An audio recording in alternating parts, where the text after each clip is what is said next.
Bonjour, moi c'est Maxime et avec Marwan, on est co-référent de la filière 3D animation et jeux vidéo à Montpellier 9 Campus. Moi, du côté de mon parcours de métier, de formation, en tout cas, je suis un technicien de l'image, et de la 3D et du rendu. Au niveau carrière, j'ai un petit peu exploré différents secteurs, de la publicité au film et en passant par le jeu vidéo. Et en 2019, j'ai fondé mon propre studio qui s'appelle Alchemist Pictures. Et donc, je suis de métier, on va dire, entrepreneur et technicien d'image. Alors moi je suis animateur 3D de profession. J'ai 17 ans d'expérience en tant qu'animateur 3D.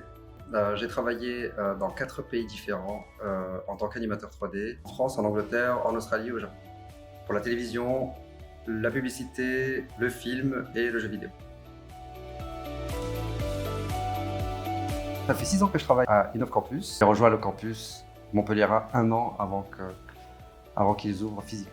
Dans Montpellier 1, j'avais hâte d'intervenir sur la création de l'ouverture du campus. Pour ma part, ça va être ma 4e année avec le groupe Innov.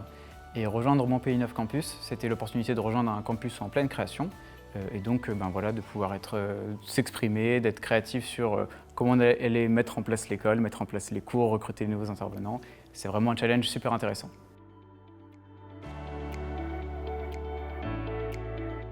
Alors moi je pense que le rôle du référent 3D, c'est de canaliser un petit peu toute la filière, ses attentes, la transversalité du programme entre la B1, la B2, B3, d'être à l'écoute des étudiants, d'être à l'écoute aussi des intervenants et d'essayer de faire le chef d'orchestre entre la pédagogie, l'admin, les intervenants et les étudiants. C'est vrai qu'un référent de filière, ça peut souvent venir se positionner en support en fait, de tous les élèves qui vont faire partie de la section.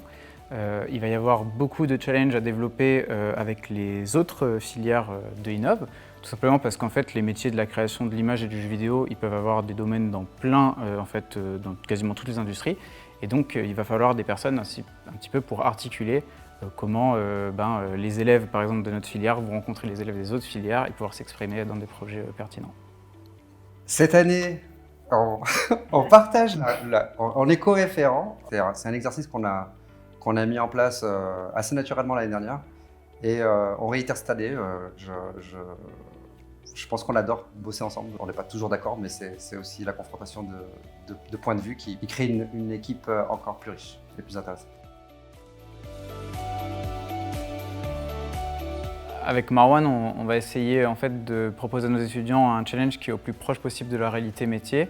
C'est un peu toute la philosophie d'Innov, donc on va leur proposer en fait, beaucoup de situations où ils vont vraiment être en immersion de manière très professionnelle. On va les faire travailler en mode studio.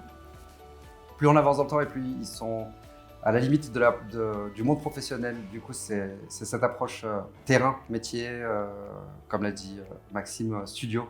On va les encercler de professionnalisation pour qu'ils puissent monter en compétences. Et puis on n'a pas de doute là-dessus, ils sont motivés.